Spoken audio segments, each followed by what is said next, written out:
Hello les guys, salut la famille. Bon bah pour les nouveaux, bienvenue sur ma chaîne. Welcome back pour les anciens. C'est vrai que ça faisait un moment que vous m'aviez pas vu, mais bon voilà, je suis de retour. C'est moi Sandrine, King Sandrine. Alors pour tous ceux qui me suivent pas encore sur les réseaux sociaux, je suis sur TikTok, je suis sur Instagram, King Sandrine. N'hésitez pas à vous abonner surtout parce que tout se passe en story. Ah, salut Sandrine. Ça, je te dérange pas. Bah tranquille, t'es allée chez moi.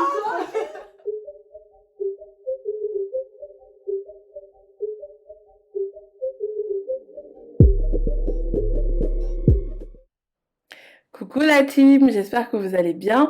Alors pour ceux qui me suivent sur Instagram, je vous ai déjà parlé de cette marque de bijoux, Ana Luisa. Donc Ana Luisa, c'est une marque de bijoux new-yorkaise qui fabrique des bijoux durables et leur pièce, elle commence à 39 €. Donc comme vous pouvez le voir sur la vidéo, je porte la bague, le collier et les boucles d'oreilles de la marque. Et à la fin de la vidéo, du coup, je vous montrerai comment vous les procurer. Donc restez bien jusqu'à la fin de la vidéo. On sait comment vous êtes, donc restez bien jusqu'à la fin de la vidéo et vous verrez vraiment toutes les étapes pour vous les procurer. Stay tuned! Hello l'ami, j'espère que vous allez bien. Bah écoutez, welcome back to my channel. Pour ceux qui ne me connaissent pas, écoutez, bienvenue sur ma chaîne. Alors aujourd'hui, je suis en compagnie de ma très chère Tania. Salut la mif de la King Sandrine. Donc Tania, c'est une amie à moi depuis Long time ago. depuis l'époque de la fac. Vraiment, ça date. Donc c'est Tania, et les Bombay, et l'ambianceuse, et la zouzeuse, et la barmaid. Enfin bref, il y a trop de et on va dormir ici, donc c'est pas le but. Mais en tout cas, voilà, je tenais à faire une vidéo avec elle parce que c'est une de mes amies les plus proches. Et je voulais vous partager du contenu assez différent de ce que je fais habituellement. Donc voilà, aujourd'hui, comme l'indique un peu le titre, on va parler de tout ce qui est émancipation au travail, je dirais. Enfin, je sais pas si c'est émancipation au travail ou émancipation, introspection, ouais. Oser, plein de choses comme ça qui sont dans l'air du temps aujourd'hui et voilà, c'est important d'en discuter. Exactement. Donc bah, on va vous parler aujourd'hui de nos expériences professionnelles, de nos expériences perso. Voilà, on pense que c'est un sujet hyper important, surtout de nos jours, avec tout ce qui s'est passé avec la crise sanitaire. Enfin voilà. Et là, je te laisse te présenter, un peu nous expliquer ton parcours, d'où tu viens, comment t'en es arrivé là aujourd'hui un peu. Ok.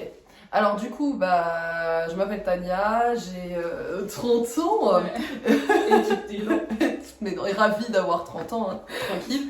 Bah voilà, alors moi du coup, je vais vous dire un petit peu, les études que j'ai faites, etc.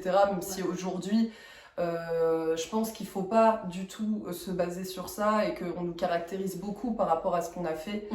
Voilà, bon, je vais expliquer vite fait, mais c'est pas ça le plus important. Donc j'ai fait un master en école de commerce et puis ensuite, parce que quand on a un master, et bah, du coup on se dit qu'on va aller sur Paris et puis on va aller travailler.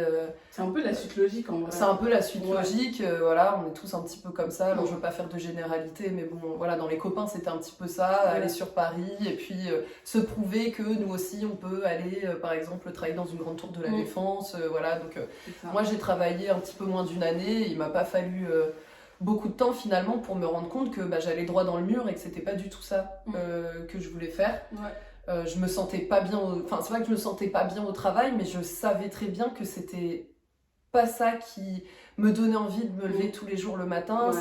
Ça m'inspirait pas. Voilà, je faisais des choses que j'aimais pas forcément et donc du coup j'ai tout simplement eu un déclic et quand on m'a proposé un CDI, j'ai refusé. J'ai osé et j'ai refusé. Franchement, il faut le faire quand même, de rien. Enfin, surtout de nos jours. Genre, le CDI, c'est le Saint Graal, quoi. T'as un CDI, c'est bon, t'as tout gagné. Parce qu'en même temps, la société est faite qu'aujourd'hui, si t'as un CDI, et forcément, derrière, tu peux prétendre à avoir un crédit pour t'acheter une maison. Enfin, même, tout est régi, j'ai l'impression, autour de ce CDI-là. Quand t'as un CDD, t'es très vite limité. Mais CDI, tout de suite, allez, c'est bon, j'ai un CDI, c'est ça. Raison, quoi.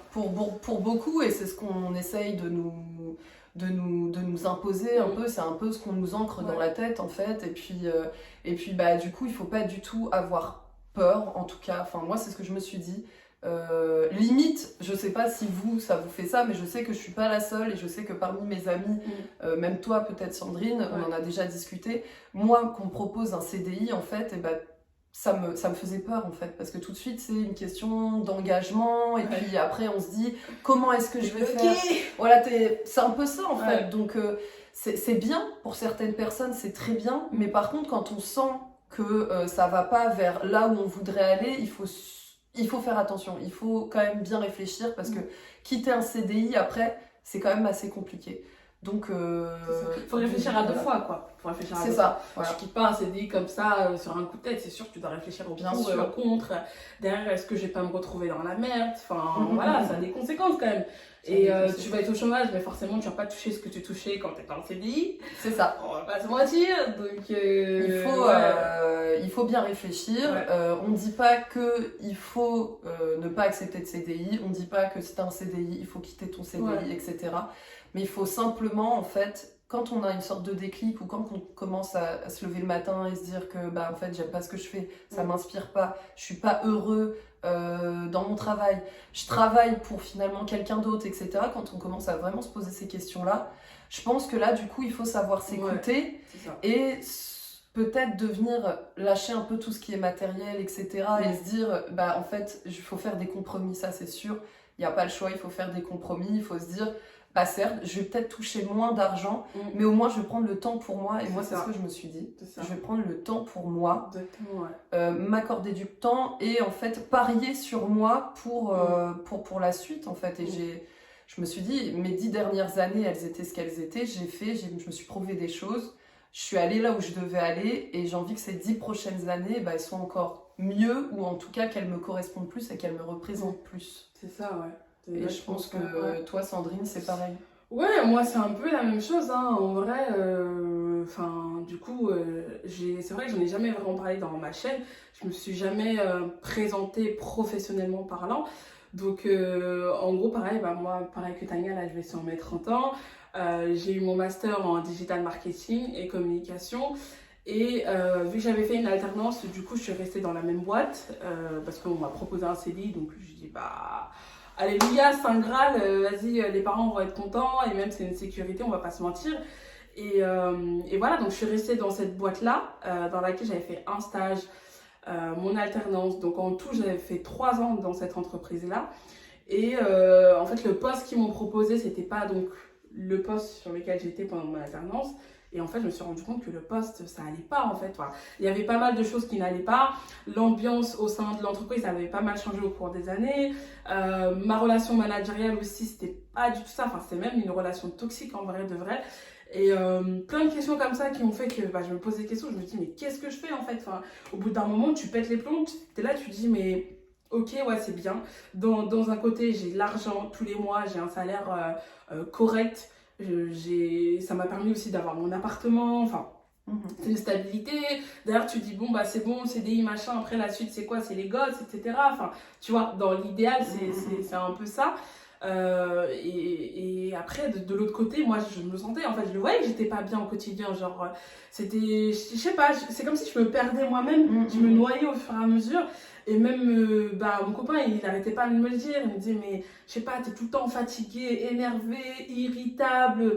Et c'est pas le but, en fait. J'ai que 30 ans. Est-ce que mon but, c'est d'être tout le temps fâché, être sur les nerfs? Enfin, tu vois, même pour toi, c'est pas bon. Enfin, même, c'est comme si, en fait, tu te détruisais de l'intérieur. Et moi, c'est un peu ce que j'ai ressenti. Et quand, en fait, la veille, avant de valider mon CD, j'ai dit à ma responsable, non, en fait, je sais pas, c'est comme ça, en fait, en gros, je sentais que, tu vois, là, j'étais en train de... C'est ça. C'est que tu te sens... Ouais, j'avais plus d'air, tu vois. Tu te sens pris à la gorge et t'es comme en train de te dire, mais c'est ma vie, en fait. C'est ça. C'est à moi de décider, vraiment, là, tout de suite. Tu sens que t'as un point de transition. Exactement. Où si tu dis oui, tu vas partir vers quelque chose qui te ressemble pas, quelque chose où tu dis non, je sais que c'est pas bon. C'est ça. Et voilà, et si vous ressentez ça, les gars, clairement, il faut... Alors, je parle pas pour tous les autres, il y a des personnes qui adorent leur travail, et tant mieux, franchement. Mais sincèrement, si vous ressentez ça, il faut clairement, je pense, se poser les bonnes questions. Ouais, exactement. Du coup, moi, c'est ce que j'ai fait. En vrai, je me posais les questions depuis un certain temps, et mine de rien, le fait de savoir que toi, t'étais un peu dans cette situation-là, je me suis dit, mais en fait, Tania, elle l'a fait, pourquoi pas moi, en fait. Enfin, si elle arrive quand même à s'en sortir comme ça, moi aussi, je pourrais m'en sortir et tout. Le but, c'est pas de copier toi ce que tu fais, mais c'est de se dire que vu qu'elle l'a fait, en fait, c'est possible. Et c'est pas la fin du monde. Genre, comment on dit déjà? T'as dit non à un CDI, tout simplement. T'as renoncé à cette vie-là. Bah, en fait, il y a une autre vie derrière. Genre, c'est pas une fatalité, en gros. C'est pas du tout une fatalité. Et il faut savoir qu'une fois que tu t'es posé les bonnes questions, bah forcément, voilà, il va y avoir des compromis à faire. C'est ça. Moi, pour parler de mon expérience, j'ai décidé de dire non. Donc, ça fait qu'à presque 29 ans, je suis retournée chez ma mère. J'ai eu du chômage qui ensuite s'est arrêté. Et puis, bah voilà, on connaît tous ce qui se passe après le chômage, une fin de chômage. Donc, du coup, la CAF, génial. RSA, ma gueule. Mais voilà, donc du coup, bien entendu, des besoins matériels qui doivent diminuer, etc. Mais il faut se dire que... Alors, ça peut être très rapide aussi. Hein. Voilà, il y a des gens qui... Moi, j'avais vraiment besoin de me poser les bonnes questions, de savoir, ok, qu'est-ce qui m'inspire aujourd'hui? Qu'est-ce qui va me rendre heureuse pour la suite? Qu'est-ce qui me donne envie de me lever le matin? C'est quoi vraiment mes talents à moi, en gros? Qu'est-ce qui me passionne aussi? Enfin voilà, c'est des questions comme ça qu'il faut se poser, parce qu'aujourd'hui, en plus, on a des choses qui nous permettent aussi de pouvoir... il y a plein de choses, on peut faire beaucoup de choses aujourd'hui, on peut créer même son travail, rêver.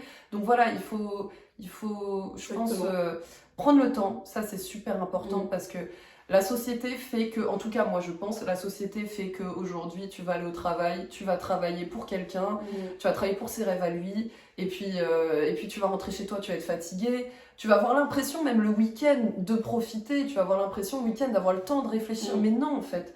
Parce que... ça passe trop vite. Ça passe trop vite. Les week-ends, ils passent comme ça. Exactement. Enfin, t'as le temps de rien faire en vrai les week-ends. Bah ouais, et surtout, tu prends ces week-ends-là pour profiter de tes amis, de ta famille, de ton mec, enfin voilà. Donc tu penses pas à toi. C'est ça. En fait. Exactement. Et tu prends pas le temps pour toi. Certaines choses. Et aujourd'hui, de commencer à entreprendre un projet et de lancer des choses, etc. Donc c'est vraiment positif. Quand on est prêt à faire certains compromis.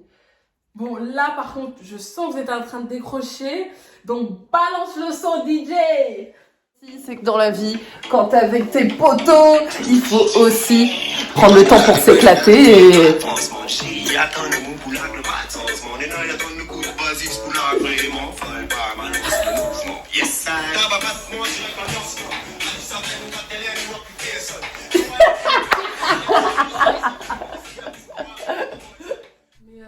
Je trouve aussi que c'est super important de s'autoriser à se tromper, parce que mine de rien, on est tellement dans une société où on est hyper dans le jugement. Enfin, en vrai, moi je sais que quand j'ai dit à mon entourage, que ce soit ma famille, mes frères et sœurs, donc pas mes parents, une petite parenthèse, je ne l'ai pas dit à mes parents parce que en fait quand on a grandi dans une famille surtout d'origine africaine où on t'a inculqué des valeurs, on t'a dit que voilà, il faut faire des études, ensuite trouver un travail, trouver un CDI, pour eux c'est le Saint Graal. Après en même temps, je les blâme pas parce que c'est une autre génération, c'est aussi une autre mentalité. Enfin voilà, moi je sais que mes parents, ils ont tout quitté, ils ont tout fait pour nous donner une meilleure chance, être en France, être en Europe, pour avoir un bon travail, faire des bonnes études et tout. Donc pour eux, se dire que en fait tu quittes elle fait des grimaces alors que je suis en train de me confier genre à tout cœur ouvert. C'est genre je vous raconte mon histoire personnelle. Pardon, et tout. Parce qu'en fait j'étais là et j'ai fait une sorte de... Genre j'étais là comme ça et j'ai fait une sorte de genre... Mais on aurait cru que je baillais alors que pas du tout en fait, c'est juste j'étais en train de faire un truc avec ma mâchoire et du coup j'ai fait merde, il faut que je fasse genre un sourire ou quoi. Voilà. Mais bref, du coup, tout ça pour dire que En fait, on est tellement c'est conditionné, c'est ça la chose qu'il faut remettre en question, c'est qu'on est très conditionné. Enfin, on se dit que c'est la suite logique, il faut le faire comme ça et que pas autrement. Donc moi, je vais vous dire la vérité. Enfin, franchement, en toute honnêteté, j'ai toujours pas dit à mes parents que j'étais au chômage. Alors, jusqu'à présent, je pense que je taffe. Ouais, je te jure, meuf. Ah, je savais pas du tout. Mais non, parce qu'ils vont me prendre la tête tous les jours. Ouais, oui, est-ce que t'as trouvé du taf? Qu'est-ce que tu fais? Est-ce que t'as passé des entretiens? Est-ce que machin? Et ils comprendront jamais le principe de prendre le temps pour soi, le fait de juste se dire attends, mollo, vas-y, je prends le temps, je souffle un peu, je réfléchis, parce que mine de rien, quand tu réfléchis, on a fait nos études, on a enchaîné toutes les expériences et tout machin, on a enchaîné derrière le CDI, mais à quel moment genre tu t'arrêtes, tu te dis attends, je prends une année sabbatique, ou même si c'est pas une année, mais au moins quelques mois pour toi, parce que t'es fatigué mentalement, t'as la charge mentale, t'as la fatigue physique aussi, enfin, quand t'es à Paris, les transports, machin, c'est une horreur, t'es vite fatigué en fait, t'as un surmenage de ouf, et pour eux c'est un concept... c'est un concept en fait, tout simplement, ils comprennent pas. Non, mais c'est clair. C'est des problèmes de riches en fait. Alors que par exemple, nous, notre génération, je trouve qu'aujourd'hui, on est quand même en train d'ouvrir les yeux pour beaucoup. Moi, dans mon entourage, je vois qu'à force d'en parler, etc., il y a beaucoup de personnes qui commencent à ouvrir les yeux. Et surtout, il faut en parler autour de soi, c'est ça le truc aussi. C'est super important d'en parler, de pas rester dans son coin, à pas vouloir justement passer le pas. Il faut discuter, je pense, parce qu'en fait, on n'est pas tout seul et se rendre compte qu'on n'est pas tout seul, ça fait du bien. Mais c'est vrai que nous, par exemple, notre génération, on ouvre les yeux. La génération d'avant, pour eux, c'est un concept totalement, parce que pour eux, le CDI, c'est vrai, c'est super important, c'est que la concrétisation, en fait, tout simplement. Clairement. Pas pour tout le monde, hein, mais bon, voilà. Et par contre, la génération future qui arrive, eux, cette génération-là, je trouve que ils ont déjà, ils ouvrent les yeux assez vite, ils se posent les questions assez rapidement. Et franchement, je trouve ça top. Je pense aussi, c'est dû aussi au nouveau métier, comme tu disais tout à l'heure. C'est qu'aujourd'hui, maintenant, on peut créer nous-mêmes notre propre métier. Il y a quelques années, les influenceurs, ça n'existait pas. Enfin, tu vois, aujourd'hui, il y a des gens qui vivent de leur passion, il y a des gens qui vivent de leur art, de plein de choses, énormément de choses. Donc, sans forcément que ce soit de l'influence ou quoi que ce soit, mais même, non, mais en globalité. Mais pour dire l'influence, tu vois, c'est des métiers d'aujourd'hui, en fait. Des métiers qui viennent juste d'arriver. Donc, et c'est trop top si c'est ce que vous avez envie de faire. C'est clair. Il faut se lancer, il faut foncer, faut oser. Faut pas hésiter. Tout simplement, il faut oser, Et il faut croire en ses rêves et vouloir les concrétiser et se dire, vas-y, tant pis, même si je me trompe, au moins, voilà, j'ai essayé, j'ai pas de regrets. Demain, je peux me dire, je l'ai fait, après, ça n'a pas marché ou ça a marché, tant mieux. Mais au moins, j'ai fait ce que j'avais à faire, quoi. Exact. Dire que, tout simplement, il faut croire en ses rêves, en fait. Il faut vraiment croire en ses rêves. Et bien savoir s'entourer aussi. Moi, j'ai la chance aujourd'hui d'avoir des bons amis, très bons amis, qui... c'est vrai, des bons amis, c'est super important d'avoir un entourage au top du top. Un entourage qui te soutient, un entourage qui sait, en fait, tout simplement t'apporter du bon et te dire, écoute, moi, je connais un tel qui peut t'aider et tout. Donc voilà, si ça va pas dans ce que tu fais, ce à quoi tu crois aujourd'hui, et tu mets des œillères et puis tu traces ton chemin et voilà quoi. Et voilà, mais ça va pas être facile. Mais ça va être cool à la fin. Je pense que Tania elle a assez récapitulé le truc, le mindset, c'est que vraiment il faut se focaliser sur soi, il faut se poser les bonnes questions, il faut prendre le temps pour soi et derrière il faut oser surtout. Et même si vous vous trompez, forcément ce sera pas toujours tout rose, mais au moins vous avez essayé et avec de la détermination, avec du travail, il n'y a pas de raison que ça ne fonctionne pas. Et je pense que c'est à la portée de tous en vrai. Et voilà, donc après encore une fois, ne quittez pas votre taf du jour au lendemain et dire c'est la faute de Sandrine et de Tania, il fallait faire ça et tout machin. M'appelez pas pour me dire vous êtes dans la merde, vous êtes dehors et tout, je rigole. Mais voilà. Je vais vous donner l'adresse de Sandrine si vous voulez. Une vidéo pour tous ceux qui se posent des questions sur leur vie, pour tous ceux qui se posent des questions sur leur futur, tous ceux qui commencent à cogiter un petit peu, ne serait-ce qu'un petit peu, voilà. En tout cas, vous dire que vous n'êtes pas tout seul et que voilà, Sandrine, moi-même, d'autres amis, d'autres gens qu'on peut voir sur les réseaux sociaux qui se lancent. En tout cas, j'espère que cette vidéo, ce format vous a plu. C'est vrai que c'est quelque chose de différent de ce que je propose habituellement sur ma chaîne. Mais voilà, je suis arrivée dans un tournant, on va dire, où j'ai envie de proposer du contenu pas plus qualifié ou pas plus de qualité, mais juste différent en fait, et qui représente un peu la femme que je suis aujourd'hui. Et je trouvais que c'était une superbe opportunité de faire ça avec toi, parce que malheureusement t'es loin. Bah ouais. Mais voilà, au moins on a pu faire cette vidéo là, parce que ça nous concerne, c'est un sujet qui nous concerne toutes les deux. Et si on a pu vous donner des conseils ou du moins une motivation pour vous lancer, pour y aller de l'avant, et bah écoutez, mission réussie, je pense. Hein. Bah ouais, grave. Je crois que c'est la crise de la trentaine. Ouais. C'est la trentaine, les gars.